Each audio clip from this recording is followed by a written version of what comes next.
ఇప్పుడు diaphragm wall రిపేర్ల కోసం కొన్ని రింగ్ బండ్లు వేసి అక్కడెక్కడ 3-4 ప్లేసుల్లో 33% రిపేర్లు చేయాలి. దాని ఖర్చు 447 కోట్లు. అది రిపేర్ చేస్తాం. అప్పటికి పర్మనెంట్గా సొల్యూషన్ వచ్చిందంటే మేము చెప్పలేమంటున్నారు. అది కాకుండా ప్యారలల్గా ఇంకొక కొత్త డయాఫామ్ వాల్ కట్టాలంటే 990 కోట్లు. మళ్ళీ 2 సీజన్లు కావాలి. అది కూడా సక్రమంగా చేస్తే 2 లేకపోతే 3-4 సీజన్లు అవుతుంది. అంటే 3-4 సీజన్లు డయాఫామ్ వాల్ కట్టాలి. దానిపైన కాఫర్ డ్యామ్లోనే ప్రాబ్లమ్స్ ఉన్నాయి. దానిపైన ఈసీఆర్ఎఫ్ కట్టాలి. ప్రాజెక్టు పూర్తి కావాలి. ఒక మూర్ఖత్వంతో చేసిన పనికి దానికి కూడా ఇంకొకటి కూడా సీపేజీ అరికట్టడానికి ఖర్చు ఎంత అవుతుందో సమయం ఎంత అవుతుందో అంచనాలు వేయలేకపోతున్నారు. ఇక్కడ 2 ఉన్నాయి. ఒక పక్క ఇవన్నీ diaphragm wall, upper coffer dam, lower coffer dam. Next slide చూపి. ఇక్కడ మీరు చూడండి ఈ ప్రాజెక్టు ఎంత అతలాకుతలం అయిపోయిందో మీరు చూడండి. మొత్తం ప్రాజెక్టు భౌగోళిక పరిస్థితులే మారిపోయినాయి.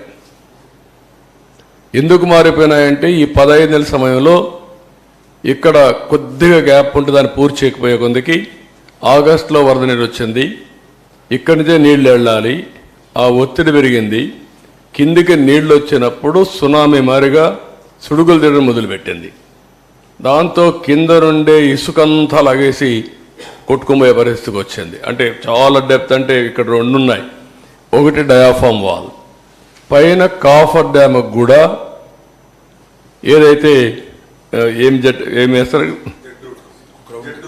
జెడ్ రౌటింగ్ చేస్తారు. ఆ జెడ్ రౌటింగ్ కూడా 10 మీటర్లు 20 మీటర్ల వరకు వెళ్ళారు.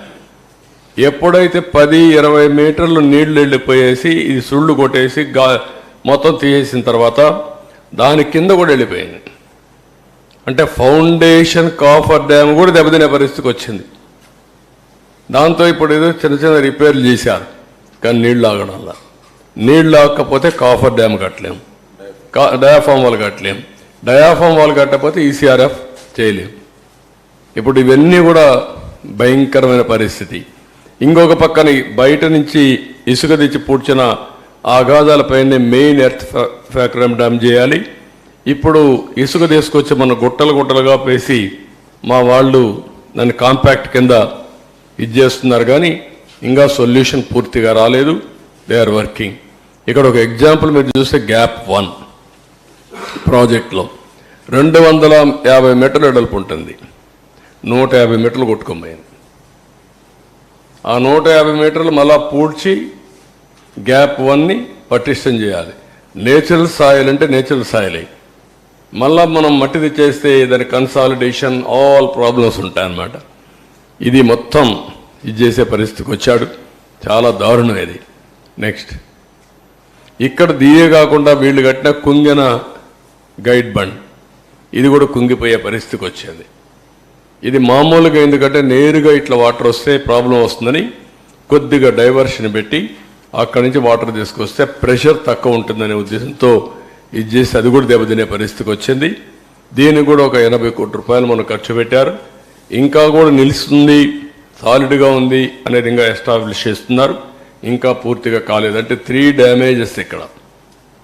1 diaphragm wall, 2 upper lower coffer dam, 3 guide bund, 4 దీన్నిటి వల్ల Polavaram power project abnormal delay. Next ఇక్కడ మీరు చూస్తే ప్రోగ్రెస్ రిపోర్ట్లో మీరు చూస్తే ఖర్చు 11,722 కోట్ల రూపాయలు తెలుగుదేశం పార్టీ టైంలో. వీళ్ళు ఖర్చు పెట్టింది 4,100 కోట్లు. 72% అయితే 3.84% పనులు పూర్తి చేశారు, పెంచారు. కేంద్రం నిధులు ₹1 కూడా దారి మళ్లించలేదు. కేంద్రం ఇచ్చిన డబ్బులు మేమున్నప్పుడు 4,000 కోట్ల రూపాయలు మనం పెట్టి పనులు చేశాం. ఆ 4,000 కోట్లు రియంబర్స్ చేశారు. అదనంగా అయిందానికి డబ్బులు ఇచ్చారు. ఇచ్చిన డబ్బుల్లో 3,345 కోట్లు వేరేదాన్ని డైవర్ట్ చేశారు. నిధులు కొరత కూడా ఒకటి తీసుకొచ్చాడు. మళ్ళీ ఎక్కడ పెట్టాడో ఏం తెలియదు కానీ మొత్తం డైవర్ట్. ఇలాంటి ప్రాజెక్టులో తెలుగుదేశం పార్టీ టైంలో స్టేట్ ఫండ్స్ పెట్టి ప్రాజెక్టు పూర్తి చేస్తే ఇతను వాళ్ళిచ్చిన డబ్బులు డైవర్ట్ చేసే పరిస్థితికి వచ్చాడు. ఆ రోజు కేంద్ర మంత్రులు గిన్నీస్ రికార్డుని వచ్చాయి. ఈరోజు అందరూ కూడా తప్పు పట్టే పరిస్థితికి వచ్చారు. ప్రాజెక్టే ప్రశ్నార్థకమైంది. ఎత్తు 45.72 మీటర్లు, 194 టీఎంసీ ఆఫ్ వాటర్. ఇప్పుడు 41.15 అని మాట్లాడుతున్నారు. ఇది ఎక్కడుందో నాకైతే అర్థం కాలేదు. ఇది కొత్త వాదన. ఒకవేళ కానీ 41.15 అంటే విభజన చట్టంలో పెట్టింది Polavaram project national project. And at the same time 45.72 meters ఎత్తది. అంచనా 55,545 కోట్ల రూపాయలు ఆమోదం తెలిపారు. ఇప్పుడు ఏమైందో అది కూడా అర్థం కాని పరిస్థితి. ఆ రోజు పర్యాటక కేంద్రంగా ఎవ్రీడే అందరూ చూశారు. ఇప్పుడు ఒక ప్రొహిబిటెడ్ ఏరియాగా తయారైపోయింది. ఆ రోజు 4,144 కోట్ల రూపాయలతో కాల్ నిర్మాణం, ముంపు గ్రామాలకి బాధితులకు అండగా అన్ని చేశాం. ఈరోజు 1,687 కోట్లు మాత్రం ఖర్చు పెట్టారు. ఇవన్నీ చూసి అక్కడ ఎవరైతే తెలంగాణ నుంచి ముంపుకు గురైన మండలాలన్నీ మేము తెలంగాణకి వెళ్ళిపోతాం, మమ్మల్ని పంపించమనే పరిస్థితికి వచ్చారు. అంటే ఆందోళన కూడా చేసే పరిస్థితికి వచ్చారు. ఇలాంటివి చాలా జరిగాయి. నెక్స్ట్, ఇది మీకు ఒక ఐడియాకి 4,908 కోట్ల రూపాయలు ఖర్చు పెట్టి పోలవరానికి మనం ప్రాధాన్యత ఇచ్చాం. వాళ్ళు డబ్బులు ఇవ్వకపోయినా ప్రాజెక్ట్ ఆగకుండా పోయాం. వీళ్ళు వస్తేనే 3,385 కోట్లు వాళ్ళు ఇచ్చిన డబ్బులను డైవర్ట్ చేశారు. That is the difference. Next, ఇవన్నీ మీరు చూస్తే ఎన్నో హామీలు ఇచ్చాడు. ఎకరాకు 19 లక్షలు ఇస్తా అన్నాడు, ఒక్క రూపాయి ఇవ్వాల. ఎకరాకి అదనంగా 5 ల్యాండ్ అక్విజిషన్ అయిన వాళ్ళకు కూడా 5 లక్షలు ఇస్తా అన్నాడు, ఒక పైసా ఇవ్వాల. ఇంకో పక్క సకల వసతులతో పునరావాస కాలనీలు కడతా అన్నాడు. తెలుగుదేశం పార్టీ కట్టిన ఇళ్ళు తప్ప ఒక్క ఇల్లు కొత్తగా నిర్మాణం చేసిన పరిస్థితి లేడు. అంటే ఎన్ని అబద్ధాలు చెప్పాలనో ఓట్ల కోసం అన్ని అబద్ధాలు చెప్పి వచ్చిన తర్వాత తప్పించుకోవడం అనేది ఇది ఒక ఉదాహరణ మాత్రం.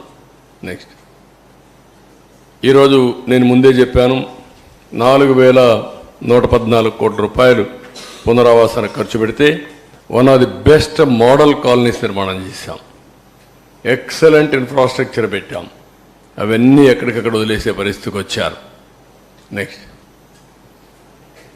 వీళ్ళు చేసిన ప్రకటనలు మీరు ఒకసారి చూస్తే మొదటి ప్రకటన 2027 జూన్ నాటికి పూర్తి, రెండో ప్రకటన 2021 డిసెంబర్ నాటికి పూర్తి, మూడో ప్రకటన 2022 జూన్ నాటికి పూర్తి, 4 డిసెంబర్ నాటికి పూర్తి 2022.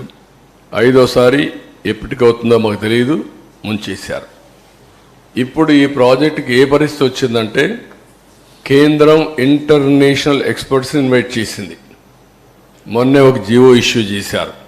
అమెరికా నుంచి 2, కెనడా నుంచి 2 ఎక్స్పర్ట్స్ని పెట్టి ఎవ్రీ మంత్ 10 days ఇక్కడ ఉండి ఏ అధ్యయనం చేసి రికమెండేషన్లు ఇమ్మని, ఎట్లా కాఫర్ డ్యామ్ని రెక్టిఫై చేయాలి, డయాఫామ్ వాల్ ఏ విధంగా ఇచ్చేయాలి, ప్రాజెక్ట్ యొక్క సేఫ్టీ ఏంటి, వాళ్ళందరితో రికమెండేషన్లు తీసుకుని ముందుకు పోవాలని ఉద్దేశంతో పిలిచారు. ఈ మంత్ కానీ ఫస్ట్ వీక్ కానీ వచ్చే అవకాశం ఉంది. వాళ్ళు వస్తానే వాళ్ళు కూడా అధ్యయనం చేసిన తర్వాత కొంత క్లారిటీ వస్తుంది. అంటే ఇక్కడుండే CWC central water works department commission, central water commission చేతులు తీసే పరిస్థితికి వచ్చారు. కాబట్టి ఇంటర్నేషనల్ ఎక్స్పర్ట్స్ని కూడా పెట్టి వీళ్ళు వాళ్ళు కూర్చొని, ఎందుకంటే బిగ్ ఇష్యూ సేఫ్టీ ఇష్యూ, అలాంటి సేఫ్టీ ఇష్యూస్ కాంప్రమైజ్ అయితే ఇబ్బంది వస్తుందనే ఉద్దేశంతో వీళ్ళందరినీ పిలిచారు. వాళ్ళందరూ వచ్చిన తర్వాత ఒక అవగాహన వస్తుంది. తర్వాత ఏం చేయాలో మనం ఆలోచించడానికి ఒక ఇది వస్తుంది.